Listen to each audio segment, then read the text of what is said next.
Hey guys, what's up? Amir Ryder here for the Transform Sales podcast, our series, the Sales Agency Spotlight series, where we focus in on highlighting amazing sales agencies like SDRLabs. And I got my guest today, CEO Ariel Levin. You have the same name as my brother, man. Not that often I run into that. How's it going, man? How are you? Very good, very good. So we love to do this episode just to create transparency and help buyers find the right sales agencies and get leads and pipeline, which they so desperately need. And sometimes there's a little bit of friction. So I'm going to start off by maybe just asking you first, maybe you could tell us a little bit about yourself, SDRLabs, who you guys are, and how you got into the wonderful business of sales outsourcing and lead gen. Sure. So Ariel Levin, I operate from Israel, although my team is all over the world. So we've got people in Europe, in Philippines, and in South America, very much thanks to CloudTask. And what we do is we book meetings for B2B companies. We use the phone, we use Twitter, we use LinkedIn, we use email. We stack all of these together to book meetings for our clients. Essentially, what I was doing before doing this part of work is doing lead generation. And then a client just knocked on the door one day and said, I want meetings. So I hired my first SDR, and then the next SDR and the next SDR. And we've got some accounts now where we manage 5 or 6 accounts in one account, in one client. So that's how we got started. Awesome. Talk to me about, who your best fit clients are, right? Like, what do these buyers typically sell, and what do they typically hire you to sell? Sure. And let's talk, for the purpose of this, let's get that 80-20 rule, because I know you help a lot of people, but let's talk about like that 80-20, and I'm gonna get you into a case study after this. But yeah, if you could tell me best fit clients for your agency, and then quickly what they hire you to sell and what they're selling. Best fit client is a tech company. Usually they have an established team of account executive, but they need the basic work done to get meetings for those guys. So my best client, for example, they have 16 staff in terms of sales. So that's how big the sales department is worldwide.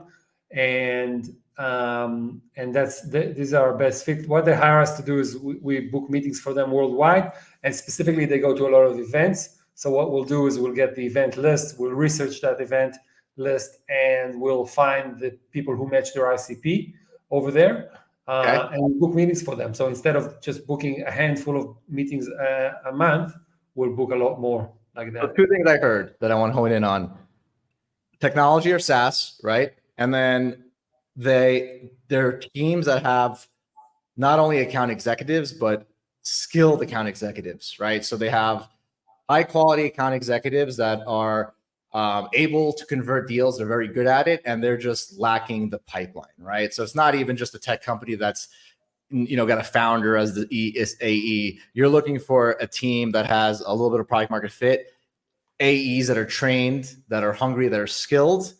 And that's a good fit for you guys. Makes sense, right? Because if they don't convert the deals, then it doesn't live. And then the second thing I heard, which is to me, it's an opportunity for you to do a listing that says specifically trade show lead gen, post trade show, right? So on top of that, you've also found success running campaigns that are generated by a team of AEs, because usually when a team does a trade show, they fly in with their account executives. That's how I used to do it, right? So they got great account executives, they're making deals, but they don't follow up on the trade show. So that's almost a listing. So everybody who's listening, a lot of times people invest in trade shows, but they don't invest in what to do after. And I don't want to put words in your mouth, but I would imagine that you could be following up for a year on those leads, right? If they're qualified. Exactly. That makes sense to me. Well, let's talk about a success story. Tell me about a service offering you were hired for. You can name out the service offering if you can, and does it line with prospecting, closing, or other service? From what I'm hearing, it's prospecting, and I'd love to know how they measured your success. You can do this case study without naming the name of the company. If you want to name the name of the company, you can too. But we're more interested in the type of company, what they hired you for, what they measured your success on. Sure. So what we were hired is to book meetings in Money 2020, the Money 2020 event. It's essentially It's a big conference, and we were handling about 3 or 4 different profiles, like AEs profiles. We went on the list. There's 16,000 people that attend.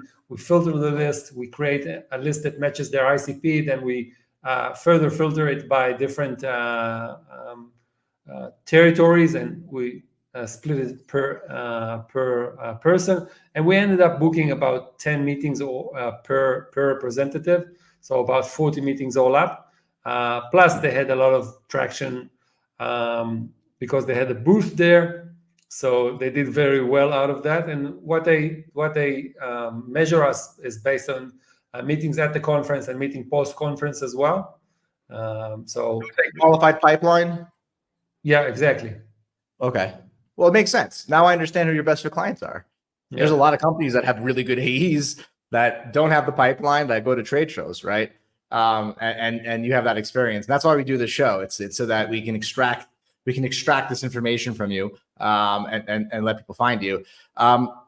Changing gears, now that we kind of got a drift of SDRLabs, who you guys are about, talk to me about mistakes that buyers make during the selection and hiring process. And I'm not really focusing on mistakes that, like, you know, I would say influence your ability to convert them as a customer, but mistakes that ultimately lead them to hire the wrong agency or the right agency the wrong way. You've seen this happen probably all the time. You talk to a lot of buyers, they're perfect fits. What mistakes do they make? And, you know, if you were to be able to whisper in the ear of your potential future buyer to say, hey, do these things to come in prepared for me to serve you with pipeline, what would that be? What are those mistakes that you've seen, and what could people expect if they were to avoid some of those mistakes? So a lot of times they have a specific focus. For example, they want to get the lowest cost per lead or the lowest monthly retainer, or they need specific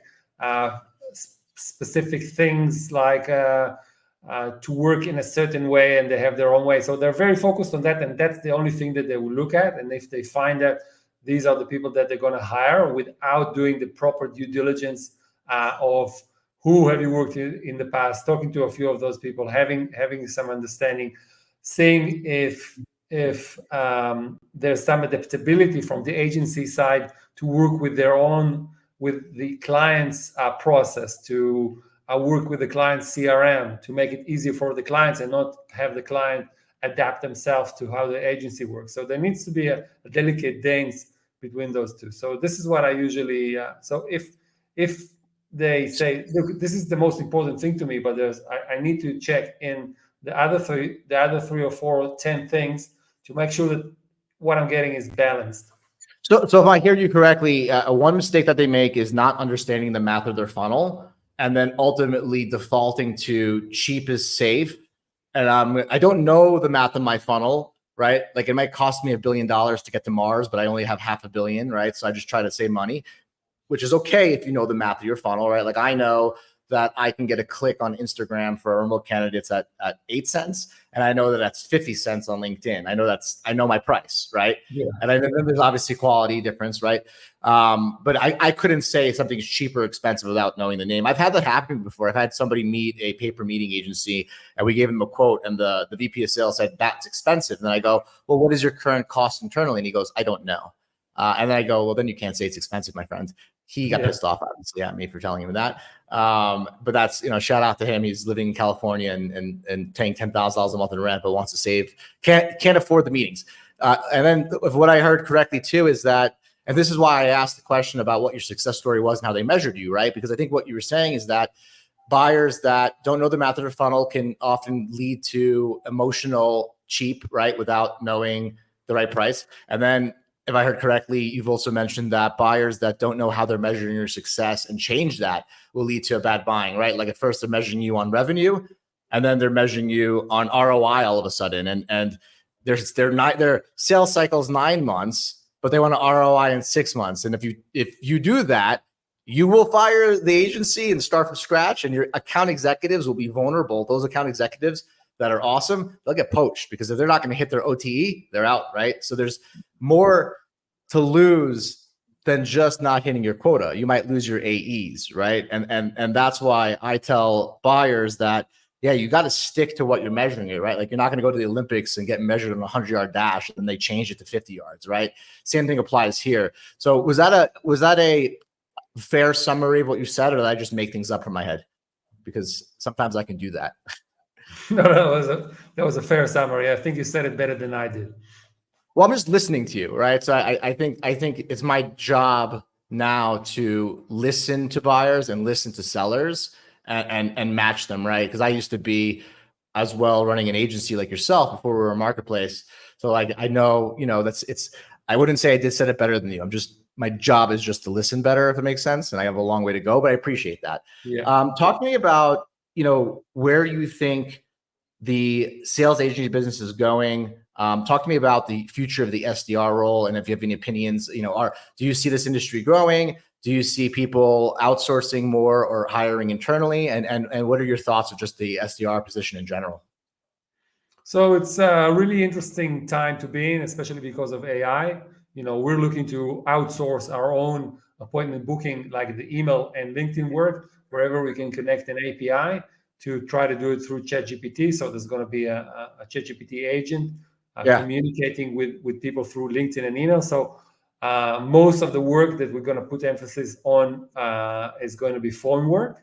And it's becoming more challenging, I think, by the year, because people can identify where calls are coming from, spam filters, people are filtering LinkedIn messages. So the whole role is evolving. You need to do a lot more personal branding as an SDR. You need to do more social selling. And ultimately, there might be a situation where the AI is going to be so good that it can replace a lot of the work that you do. There's already calling agents that can do cold calling, not as good as a human being can. But I think, what did I want to say? That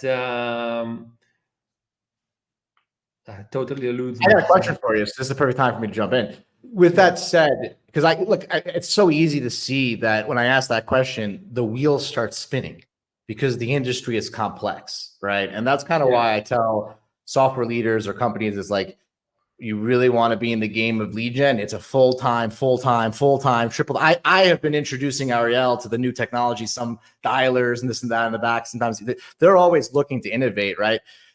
This is the question.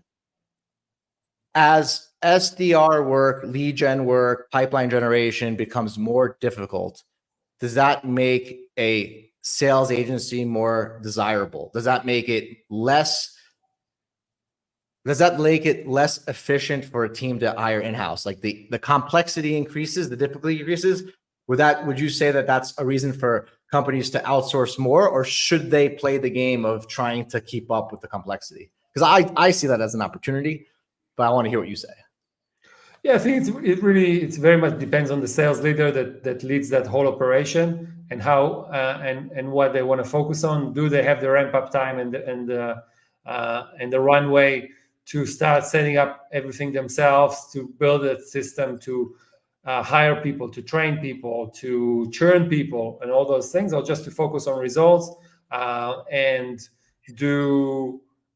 help that agency with the best resources, with the best data, and just focus on those results? So that's what I think. I mean, and back to your previous question, I think the thing I fear most is not is essentially the AI procurement agent, that where computers are just talk with computers and make buying and procurement. I agree with you. That's the future. Yeah, I agree with you. That's where we're headed. I believe that the missing piece is that it'll always be new job creation, and there'll be more complicated, more advanced jobs. So I welcome it, but I'm in that 1% that welcomes change, right? Yeah. I'm sure you do too. I think there's an Israeli vibe with technology where we just love change. But I'm not afraid of that, because then there's going to be a position where someone monitors the computers buying with each other, right? Do you think computers are going to take kickbacks from each other? Are they going to bribe each other? Bribe each other? Some power. Give some GPU. They'll bribe each other with different currency.